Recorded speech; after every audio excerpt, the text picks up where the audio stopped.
Кудайдын чакырыгы 9-июнь.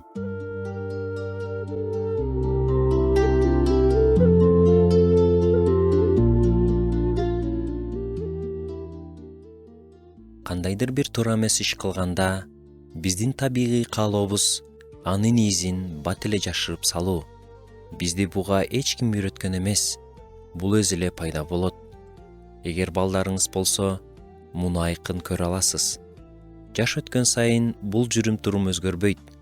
Биз болгон нерсени жашырганда өзүбүздү коопсуз сезебиз. Анткени ошондо кырдаалды көзөмөлдөп жаткандай болобуз. Ал эми моюнга алуу абдан кыйын. Ар бирибиз жашыруун күнөөнүн жүгүн же жалгыз күрөшүп жаткан азгырыкты баштан кечиргенбиз. Бирок караңгыда жашоонун коркунучу бар. Ал биз менен Кудайдын ортосунда ажырым жаратып коет. Бул Кудай бизден алыстап кеткендиктен эмес, тескерисинче уялуу сезими анын бизден жүз буруп кеткенине ишендирип коет. Мага 31-забурдун 1 жана 2 аяттары абдан жагат. Анын автору Дөөт, мыйзамсыз иштери кечирилип, күнөөлөрү жабылган адам бактылуу, күнөөсүн теңир мойнуна салбаган жана куулугу жок адам бактылуу дейт. Бул сөздөр ишенгендердин баарына тиешелүү.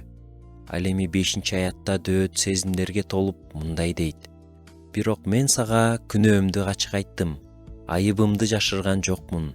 Кылмыштарымды мойнума алып, теңирге ачык айтайын дедим. Ошондо сен менин күнөөмдүн айыптоосунан куткардың. Эч ким билбей эле койсун деген кичинекей болсо да күнөөлүү сезим туудурган нерсеңиз барбы? Жүрөгүмдү өйүп келет деген нерсеңизчи? Бүгүн сизге бир чакырык таштагым келет. Күндөлүгүңүздү алып, Кудай алдында жашырып жүргөн ар бир күнөөңүздү же ишиңизди жазып, Кудайдын алдында ачык моюнга алыңыз. Андан кийин ушул забурду окуп, Кудайдын ырайымына жүрөгүңүздү күнөөдөн болгон айып сезимден бошотууга мүмкүнчүлүк бериңиз. Эсиңизде болсун, Кудай сизди сүйөт жана ал сизди куткарган.